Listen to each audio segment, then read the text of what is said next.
గుర్రాలు ఉంటాయి. గుర్రాలు అంటే రియల్ గుర్రాలు అవి. అంటే కొన్ని ఇది మన అక్కడ మా డివిజన్లో ఏంటంటే సామాన్లు మోసుకోవడానికి ఇబ్బంది అయితే చెప్పేసి బాగా కొండలు ఉంటాయి కదా. అయితే గుర్రాలకు కొన్ని బియ్యం బస్తాలు ఇటు అటు పెట్టేసి తీసుకుపోయే మన ట్రాన్స్పోర్ట్కి లెక్క యూజ్ చేసేదాన్ని. మొత్తం 8 గుర్రాలు ఉన్నాయి. 8 గుర్రాలు ఉండేసరికి మరి నేను ఆడ సెంటర్లో నిలబెడ్డా. ఇంకొకటి ఎలుగుబండి వస్తుంది, పెద్ద ఎలుగుబండి, దాదాపు ఇంత పెద్ద సేమ్ గుర్రం అంత హైట్ ఉంది. అది గుర్రం కొన్ని తక్కువ, గుర్రం లెక్క అంత హైట్ ఉంది. వస్తుంది మొత్తం చూస్తున్నాయి, కర్రేగా ఉంది మంచిగా. అరే ఎన్ని గుర్రం, 1 2 3 మొత్తం 8 గుర్రాలు. మరి ఇదే గుర్రం వస్తుంది నేను చూస్తున్నాను.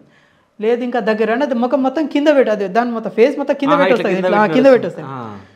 మరి మళ్ళీ చూస్తాను, అరే 1 2 మొత్తం 8 గుర్రాలు. మరి ఇదే గుర్రం ఇది నేను చూస్తాను. ఇక నేను ఒక్కనే ఉన్నా, ఎవరు లేరు. అందరు 4ంటికి కాకపోతే ఇంత నాకు సెంటర్ వచ్చిన పోయి పడుకున్నాడు, అర్ధగంట సేపు అయినా పడుకోవాలి 4ంటికి. ఇక నేను ఒక్కనే ఉన్నా. ఇక ఏది దగ్గర వచ్చి ఏది మన 15 మీటర్స్ దగ్గర వచ్చి గజ నేను అనుకుంటాను. నేను ఒకరు, నేను ఎవరు లేరు. అవుటర్ సెంటర్ ముందు ఉంది. మరి వాళ్ళ తగలే నాకు ఎట్లా వచ్చింది, అడవి జంతువులు కాబట్టి కామన్గా రాత్రి పూట కాబట్టి ఎట్లా వస్తాయి. దగ్గర వచ్చింది 10 మినిట్స్ లోడ్ చేసిన రైఫిల్ని. లోడ్ చేయగానే కొడదామా అంటే లేదు, తగలకపోతే మా నాన్న తిడతాడు, ఇది కూడా కొట్టొస్తలే అని చెప్తారు. మళ్ళీ పార్టీలు కూడా నన్ను ఇది కూడా కొట్టలేవా 15 మీటర్స్ దూరంది కూడా నాకు నవ్వుతారని చెప్పి భయపడి లేదు దగ్గర వచ్చాను కాలుస్తా అని చెప్పి ఇంకా దగ్గర రాని అన్న. 10 మీటర్స్ వచ్చింది. ఇప్పుడు కాలుద్దామా అంటే లేదు, ఇప్పుడు తగలకపోతే నన్ను మళ్ళీ తిడతాడు డాడీ, లేదు ఇంకా దగ్గర రాని అన్న. 5 మీటర్స్ వచ్చింది, జస్ట్ ఒక ఏది దగ్గర వచ్చింది.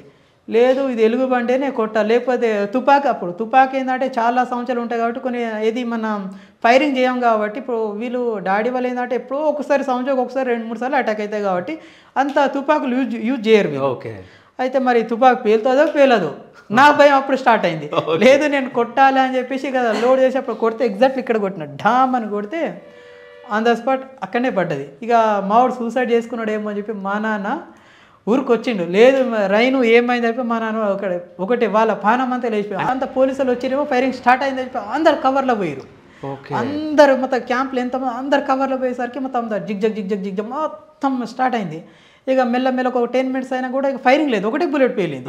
మళ్ళీ 10 మినిట్స్ అయింది, సపోర్ట్ లేదు, ఏం లేదు. మరి ఏమైంది మరి పేలింది ఎటు సైడ్ అంటే లేదు రంజిత్ ఒకసారి పో అంటే మా నాన్న పంపించిండు.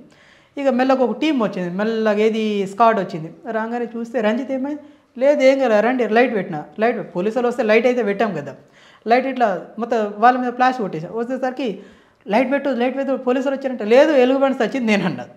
ఇక అందరు వచ్చారు. తర్వాత మా నాన్న వచ్చిండు, షబ్బాష్ బేటా ఫస్ట్ టైం కొట్టిన చెప్పి